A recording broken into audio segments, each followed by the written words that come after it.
Hello everyone. एक बार फिर से आप सभी का स्वागत है। Unit second lubricants and lubrication का अगला पार्ट एमसीक्यूज़ का लेकर आ रहे हैं। ये जो पार्ट है पार्ट 3 है, लास्ट पार्ट है लुब्रिकेंट एंड लुब्रिकेशन का। और यहाँ पर भी हम 20 एमसीक्यूज़ लेंगे। और जैसा कि आप सबको पता है, ये सब्जेक्ट है इंजीनियरिंग केमिस्ट्री, जिसका कोड है BT101।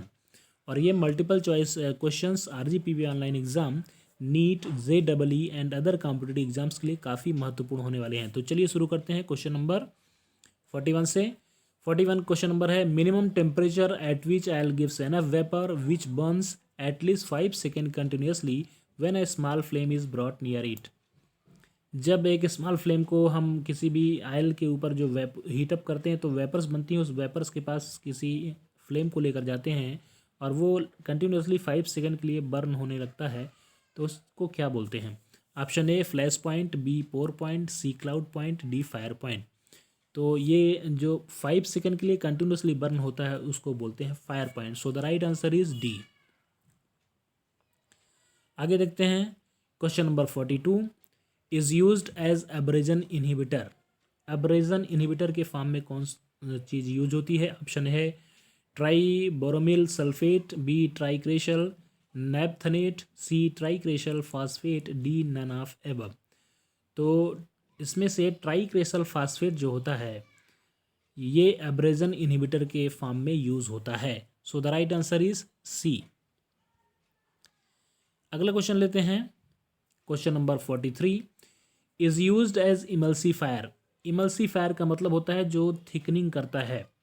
तो थिकनिंग के फॉर्म में या इमल्सीफायर के फॉर्म में इनमें से कौन सा यूज होता है? Option A sodium salt of sulphonic acid, B sodium salt of sulphuric acid, C sodium salt of sulphurous acid, D sodium salt of disulphonic acid. तो एज अ थिकनिंग एजेंट या as a emulsifier यहाँ पर sodium salt of sulphuric acid use होता है। So the right answer is B. Question number 44 antioxidants में B. ये जो option दिए हुए हैं इन ऑप्शन में से एंटीऑक्सीडेंट्स कौन है या कौन कौन है? Option A aromatic, B phenolic, C amino compounds, D all of above. तो एंटीऑक्सीडेंट के फॉर्म में ये तीनों चीज़ें आती हैं। एरोमेटिक होता है, फिनालिक होता है, अमीनो कंपाउंड्स, ये सारे के सारे एंटीऑक्सीडेंट्स हो सकते हैं। So the right answer is D all of above. अगला क्वेश्चन लेते हैं, question number 45 to prevent corrosion phenomena combination of blank is used. Corrosion को प्रिवेंट करने के लिए क्या कॉम्बिनेशन यूज़ किया जाता है? ऑप्शन ए फास्फोरस और एंटीमनी, बी फास्फोरस और क्लोरीन, सी फास्फोरस और नाइट्रोजन, डी एंटीमनी और सोडियम। तो कोरोजन को प्रिवेंट करने के लिए एज अ प्रिवेंटर हम यहाँ पर यूज़ करते हैं फास्फोरस और antimony. So the right answer is A. Question number 46 calculate the viscosity index of unknown oil if L equals to 775 second, H equals to 415 second and U equals to 565 second। ये L, H और U की values दी हुई हैं और एक formula होता है जिसको बोलते हैं विस्कोसिटी इंडेक्स का formula. V viscosity index means VI। तो VI का जो फार्मूला होता है उस फार्मूले में जस्ट इस वैल्यूज़ को पुटअप करना है और कैलकुलेट कर देना है, आंसर आ जाएगा। और फार्मूला मैं यहाँ पे बता रहा हूँ आपको, नोट कर लें। VI equals to L minus H upon L minus U upon L minus H. एक बार मैं फिर से रिपीट कर रहा हूँ, VI equals to L minus U upon L minus H into 100। इस फार्मूले में L, H और U की वैल्यूज़ पुटअप करिए, आपका आंसर आ जाएगा। और यहाँ पे कैलकुलेट करके देखेंगे तो आंसर आता है 58.33। So the right answer is B. अगला क्वेश्चन लेते हैं 47 नंबर। Main function of soap is. Soap का मेन फंक्शन क्या होता है, मुख्य कार्य क्या होता है? ऑप्शन ए थिकनिंग एजेंट के रूप में, बी सोपी एजेंट के रूप में, सी लेदरिंग एजेंट के रूप में, डी कोरोजन प्रिवेंटर के रूप में। तो यहाँ पर इन ऑप्शन में से सोप का जो मेन फंक्शन होता है वो होता है थिकनिंग एजेंट के फॉर्म में। So the right answer is A. Question number 48 axle greases can be form by adding blank to resin and fatty oils. Axle grease कैसे बनता है, क्या क्या चीज़ें मिलाने से बनता है? रेजिन एंड फैटी एसिड्स में और क्या मिलाया जाता है? ऑप्शन है ए लाइम, बी कैल्शियम, सी सोडा, डी लिथियम। तो यहाँ पर 48 में सोडा मिलाया जाता है एक्सेल ग्रीस बनाने के लिए। So the right answer is C. अगला क्वेश्चन लेते हैं, question number 49। Graphite consist of structure. Graphite का स्ट्रक्चर कैसा होता है? Option A hexagonal carbon rings होती हैं उसमें, बी ट्राइगोनल होता है, सी आर्थोरोम्बिक होता है, डी स्पाइरल होता है। तो ग्रेफाइट का जो स्ट्रक्चर होता है वो हेक्सागोनल कार्बन रिंग से मिलकर बना होता है। So the right answer is A. Question number 50। Graphite doesn't oxidize in air below temperature.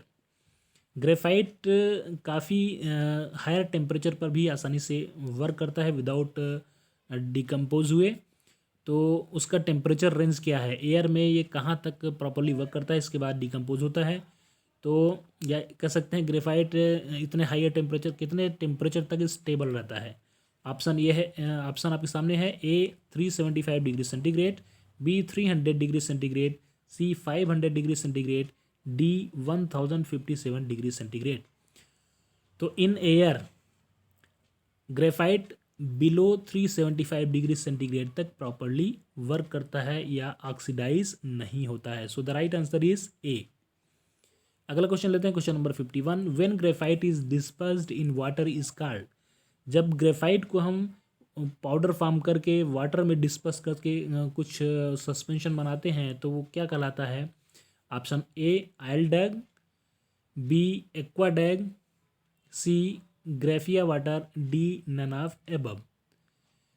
Actually में यहाँ पे स्पेलिंग मिस्टेक है, डग की जगह डैग होगा, डैग, DAG। तो जब ग्रेफाइट को हम वाटर में डिस्पर्स करते हैं तो वो कहलाता है वाटर, एक्चुअली एक्वा कहलाता है, इसलिए इसका नाम होगा aquadag. So the right answer is B. Saponification is the, अगला क्वेश्चन है 52 नंबर। Saponification is the alkaline hydrolysis of. Saponification क्या होता है? किसका अल्कलाइन हाइड्रोलिसिस होता है? ऑप्शन है ए एसिड, बी बेस, सी एस्टर, डी एनिलीन। तो ये एस्टर का अल्कलाइन हाइड्रोलिसिस से बनता है, सैपोनिफिकेशन होता है। So the right answer is C ester. Question number 53। When graphite is dispersed in oil is called. अभी हमने वाटर में डिस्पर्स किया था तो एक्वा डैग था, अभी आयल में डिस्पर्स कर दिया है तो इसका नाम क्या होगा? ऑप्शन आपके सामने है, A oil dag, B aqua dag, C graphia water, D none of above. तो निश्चित रूप से आयल में डिस्पर्स किया गया है तो इसका नाम होगा oil डैग। So the right answer is A. Question number 54। Which of the following oil do not undergo saponification. In option में से कौन सा आयल है जो सैपोनिफिकेशन टेस्ट नहीं देता है? Option A vegetable oil, B mineral oil, C animal oil, D none of above. Saponification कौन देता है कौन नहीं देता है, इस चीज़ को देखते हैं। ऑप्शन होगा mineral oil, because animal and vegetable oil ये फैटी एसिड से मिलकर बने होते हैं और ये सैपोनिफाई होते हैं, जबकि mineral oil petroleum base oil होता है जो बिल्कुल भी सैपोनिफाई नहीं होता है। So the right answer is B. अगला क्वेश्चन लेते हैं, question number 55। The suitable lubricants for a internal combustion engine. IC engines के लिए कौन सा लुब्रिकेंट सुटेबल होता है, उपयुक्त होता है? Option A vegetable oil, B mineral oil with additives, C animal oil, D all.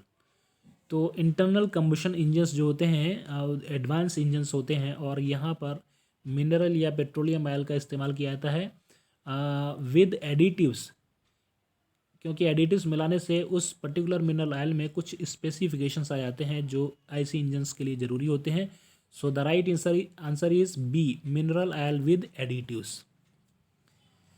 Question number 56। A lubricating oil having high molecular weight possesses. ऐसा लुब्रिकेटिंग ऑयल जिसका मॉलिक्यूलर वेट काफ़ी हाई होता है, वो क्या क्या कंडीशन होती है उसमें? Option A low viscosity, low boiling point, high viscosity, low boiling point, C high viscosity, high boiling point, D low viscosity, high boiling point. किसी भी एक अच्छे लुब्रिकेंट के लिए जिसका मॉलिक्यूलर वेट ज़्यादा होता है उसमें क्या क्या प्रॉपर्टीज़ पाई जाती हैं? ऑप्शन आपके सामने है, आंसर है C high viscosity and high boiling point. High molecular weight वाला अगर लुब्रिकेटिंग आयल है तो उसकी विस्कोसिटी भी ज़्यादा होगी और उसका बॉइलिंग पॉइंट भी ज़्यादा होगा। So the right answer is सी।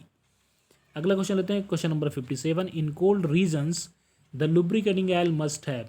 ठंडे प्रदेशों में लुब्रिकेटिंग आयल में क्या चीज़ होनी चाहिए, कौन सी प्रॉपर्टी अच्छी होनी चाहिए? Option A high flash point, B high oiliness, C high pour point, D low pour point. यहाँ पर कोल्ड कंडीशन के लिए दो टेस्ट किए जाते हैं, एक तो क्लाउड पॉइंट और दूसरा पोर पॉइंट। और यहाँ पे पोर पॉइंट है जिसके ऑप्शन दो हैं, सी एंड डी। लेकिन क्या होना चाहिए? ऑप्शन देखते हैं, आंसर होगा D, because low pour point. Low pour point का मतलब है कि काफ़ी नीचे के, काफ़ी माइनस के टेम्परेचर में भी आयल जो होगा वो फ्रीज़ नहीं होगा। अगर उसका लो पोर पॉइंट है तो वो आसानी से फ्रीज़ नहीं होता है, इसलिए कोल्ड कंडीशन में भी वो प्रॉपरली वर्क करता है, अदरवाइज वो जैम हो जाएगा, फ्रीज हो जाएगा। So the right answer is D, low pour point. Question number 58। Oiliness is minimum in. Oiliness एक प्रॉपर्टी होती है किसी भी लुब्रिकेटिंग आयल की, वो किस में मिनिमम होती है? ए ऑलिव ऑयल में, बी कैस्टर ऑयल में, सी मिनरल ऑयल में, डी पाम ऑयल में। तो olive oil, castor oil and palm oil ये वेजिटेबल ऑयल हैं, और एनिमल और वेजिटेबल ऑयल में आयलीनेस मैक्सिमम होता है, जबकि mineral oil petroleum base oil होता है या पेट्रोलियम ऑयल होता है जिसमें आयलीनेस कम से कम होता है, मिनिमम होता है। So the right answer is C, mineral oil. Question number 59। Lubricant is use to prevent. Lubricant का इस्तेमाल किस चीज़ को प्रिवेंट करने के लिए किया जाता है? Option A corrosion of metals, B oxidation of metals, C reduction of metals, D wearing out of rubbing metallic surface. तो लुब्रिकेंट का जो मेन यूज़ होता है, लुब्रिकेंट जिस वजह से इस्तेमाल किया जाता है वो फ्रिक्शन को कम करने के लिए इस्तेमाल किया जाता है। तो इसका राइट आंसर होगा D, wearing out of rubbing metallic surface. So the right answer is D. Question number 60। Calculate the viscosity index of unknown oil. फिर से विस्कोसिटी इंडेक्स का क्वेश्चन आ गया। If L equals to 800 second, H equals to 400 second and U equals to 600 second. यहाँ पर L, H और U की values दी हुई हैं। इन वैल्यूज़ को सिंपल विस्कोसिटी इंडेक्स के फार्मूले में पुटअप करना है। फार्मूला मैं बता रहा हूँ, viscosity index equals to L minus U upon L minus H into 100।